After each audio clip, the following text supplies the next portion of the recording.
Bonjour, je vous retrouve pour la vidéo de boîte à questions de la semaine. Donc, pour la première question, c'est Patricia. Patricia qui a 53 ans, qui est invalide, qui m'interroge, d'ailleurs comme Marcel la semaine dernière, sur la gratuité des transports. Alors, sur la gratuité des transports, par rapport au degré d'invalidité ou de handicap, il existe effectivement des tarifs. Donc là, j'invite Patricia à se rapprocher de la RTM pour connaître exactement quels sont les tarifs dont elle peut bénéficier. Mais sur la gratuité globale, certains annoncent effectivement une gratuité. En tant que présidente de la métropole, j'ai fait faire une étude. Cette gratuité potentielle des transports sur le territoire métropolitain coûterait 200 millions d'euros par an. Alors la problématique, c'est de savoir qui va payer ces 200 millions d'euros.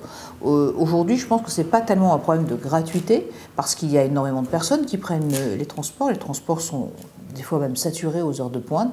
C'est surtout une offre de transport. Il faut qu'on ait davantage de lignes de métro, de tram, pour qu'on puisse couvrir davantage de périmètres sur Marseille avant de commencer à parler de gratuité. Et surtout, sachant qu'il y a énormément de tarifs qui sont proposés et qui peuvent évoluer sur des tarifs qui vont de la gratuité au demi-tarif.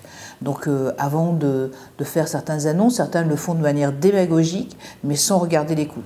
Si on se passe de 200 millions de recettes, derrière, on ne pourra pas investir pour rajouter des lignes de transport supplémentaires.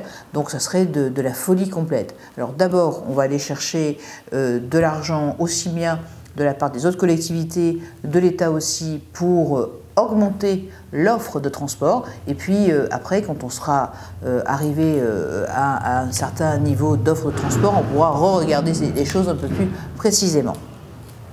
Sur Christophe. Alors Christophe est inquiet car je n'aurais pas évoqué la liaison Blancart-Dromel au sujet de l'extension du tramway et craint que ce soit qu'une promesse de campagne et qui ne se fera pas.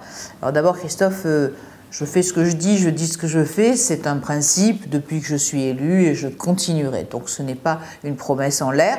La seule chose, c'est qu'effectivement, la semaine dernière, vous avez raison, j'ai dit Blancart Sainte-Marguerite. En vérité, je voulais dire Blancart, Sainte-Marguerite-Dromel. Et là aussi, il y aura l'extension d'abord de Castellane jusqu'à Dromel, et puis après de Dromel jusqu'à la fin de Sainte-Marguerite, jusqu'à la Rouvière, pour que justement aussi tous les hôpitaux sud puissent être alimentés. Donc pas du tout, c'est pas du tout une promesse de campagne, c'est un projet dont nous avons vraiment besoin. Et il y aura aussi des autres extensions vers l'est, vers le nord, et je l'invite à regarder à nouveau le programme. Alors Nicole s'inquiète de l'absence d'éclairage au départ du tunnel carénage jusqu'à Aubagne. Donc je pense que Nicole veut parler de la partie qui est sur l'autoroute. Je l'ai prise récemment, ça ne m'a pas choqué, mais je vais le regarder. Et effectivement, dans ce cas-là, les services contacteront la DDE pour qu'on puisse mettre de la lumière à ces endroits-là, parce que ça peut être très dangereux dans des périodes, surtout où la lumière tombe, et malheureusement elle tombe vite en période hivernale. Yves me demande quand sera remise en fonction la fontaine de Castellane. Alors Yves, je vous renvoie à la page 173 de mon programme, où il y a d'ailleurs un moteur de recherche qui est sur mon programme sur Marseille, martinevassal-2020.fr, où vous pourrez, en mettant fontaine, tomber sur cette page-là, où effectivement je prévois une réhabilitation de la totalité des fontaines. C'est un plan fontaine pour qu'elles puissent être en circuit fermé, pour ne pas dépenser, pour ne pas perdre de l'eau, pour que nous puissions avoir la totalité des fontaines, des magnifiques fontaines que nous avons sur la ville de Marseille, en fonction le plus rapidement possible. Alors le collège Versailles. Alors là, je reçois de nombreux messages. Alors on voit très bien que ce sont des copier-coller d'une même question au sujet de la délocalisation du collège Versailles pendant les travaux. Alors le collège Versailles est situé dans un arrondissement qui est malheureusement considéré comme l'arrondissement le plus pauvre de France. C'est dans le secteur de la Belle de Mai. Ce collège Versailles, ça faisait 20 ans qu'on entendait parler. Il était dans les tiroirs. Il sortait, il re-rentrait très rapidement. Je pense que dans ces secteurs-là, dans des secteurs où il y a une forte précarité, eh bien, les enfants de ces secteurs ont besoin d'avoir un vrai beau collège pour leur donner toutes les conditions de pouvoir apprendre, de bien apprendre et d'avoir les mêmes chances de réussite que les autres au niveau bâtimentaire notamment. Alors nous avons ressorti ce projet et puis nous avons concerté avec les professeurs, avec le recteur et avec également l'ensemble des parents. Et lorsque nous avons commencé à mettre le premier coup de pioche, quelle n'a pas été notre surprise de voir que quelques-uns s'opposaient à ce projet. Alors, il y a eu de nombreuses dispositions qui ont été prises pour que les travaux se fassent dans une parfaite sécurité, pour ne pas que la santé des enfants soit touchée. Et d'ailleurs, puisque le collectif qui souhaitait la délocalisation du collège Versailles, ce collectif nous a saisis au tribunal administratif, eh bien, le conseil départemental a gagné, et ce conseil départemental, eh bien, le tribunal administratif a décidé que nous pouvions continuer les travaux. Donc vous voyez, on ne fait pas n'importe quoi, n'importe comment. Vous savez, je suis une maman et je fais aussi attention à la santé de mes enfants et j'y suis particulièrement attentive. Donc le collège Versailles, les travaux continueront puisque nous avons pris toutes les précautions et que surtout nous avons eu l'accord du tribunal administratif. Sur l'aménagement urbain, alors Philippe m'interroge sur ma vision pour la friche industrielle de Le Grémente. Alors sur Le Grémente, c'est dans le 8e arrondissement, à côté de Montredon, un espace qui est tout à côté des Calanques, à côté du parc national des Calanques, un magnifique espace.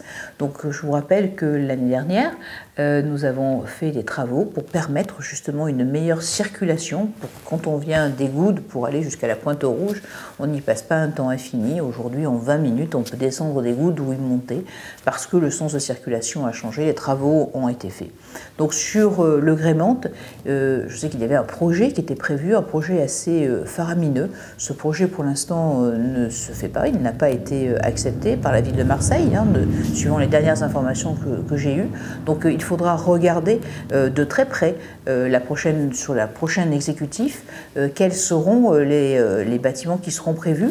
On ne peut pas construire infiniment sur ce secteur parce qu'après, il faut prévoir les infrastructures, aussi bien les routes que les accessibilités par rapport au transport, également les problématiques d'infrastructures, d'écoles et tout ce qui va avec. Donc pour moi, dans le cadre de mon programme, et je l'ai bien indiqué sur l'aménagement du territoire, eh bien la bétonisation pour moi c'est terminé.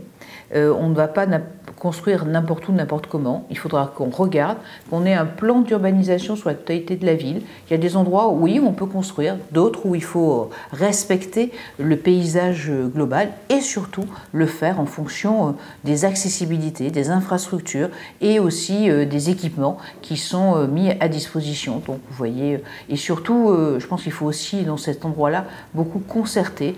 On a, comme je vous le disais, le parc national des Calanques juste à côté, un parc absolument magnifique où il faudra aussi que nous puissions travailler sur l'accès de ce parc. On ne peut plus avoir des voitures qui arrivent et qui se mettent sur le bord des routes et qui abîment de manière très forte la biodiversité. Alors oui, il y aura à ce moment-là un travail très très pointu à faire sur cet espace. Alors sur le cumul des mandats. Steven s'étonne que je sois encore présidente de la métropole et il voit un cumul des mandats. Alors Steven, je suis désolée, mais je suis à la fois présidente du conseil départemental, je suis donc élue jusqu'en 2021, et présidente de la métropole jusqu'aux prochaines élections municipales. La loi n'interdit absolument pas à un ou une présidente en exercice de continuer ses fonctions. Par contre, il faut bien séparer le fait de faire une campagne électorale des compétences habituelles et du travail habituel d'un président ou d'une présidente de métropole. Donc je sépare parfaitement les choses, mais par contre je continue à travailler parce que je pense que les habitants et les habitantes, eux, veulent que les élus fassent plutôt que soient. Donc effectivement, j'ai voyez, deux leitmotifs. Je dis ce que je fais ce que je dis, mais aussi je préfère faire que d'être. Et par la suite, si les Marseillais et les Marseillaises me font l'honneur d'être maire de Marseille, eh bien je candidaterai pour la présidence de la métropole et bien entendu je démissionnerai de mon poste de présidente du conseil départemental. J'espère que j'ai répondu à la question de Steven. Sur la solidarité, alors Patricia me demande si l'ouverture d'une maison des aidants sur la maladie d'Alzheimer est prévue. Alors là, le rôle des aidants, c'est particulièrement poignant par rapport à l'accompagnement des personnes qui sont en situation de handicap ou des personnes qui sont vieillissantes ou des personnes qui ont une maladie comme la terrible maladie de l'Alzheimer. J'ai prévu également de faire du répit. J'ai prévu également ce droit au répit qui est indispensable pour que les personnes puissent, eh bien, par un système d'handiciteurs, pouvoir prendre un peu de temps de liberté pour s'occuper d'elles-mêmes. Parce que malheureusement, on s'aperçoit que très souvent, eh bien, on sacrifie sa propre santé pour être aux côtés de la personne qui a besoin d'être aidée. Et donc ça, c'est une vraie problématique. Donc effectivement, le système du droit au répit est important. Et puis travailler également en collaboration avec le conseil départemental, puisque c'est dans le cadre de ses compétences. Et là, il y a aussi des plans qui ont été faits pour des constructions de maisons, pour permettre à la fois de pouvoir accueillir des personnes qui sont atteintes de cette terrible maladie, et puis également soit toute la journée avec des ouvertures, des accueils de jour, ce qu'on appelle les accueils de jour, ou du droit au répit. Donc un travail collaboratif avec le conseil départemental est indispensable. Alors là, sur le plan personnel, alors Chloé me demande ce que j'écoute comme musique. Alors ça dépend de mes humeurs.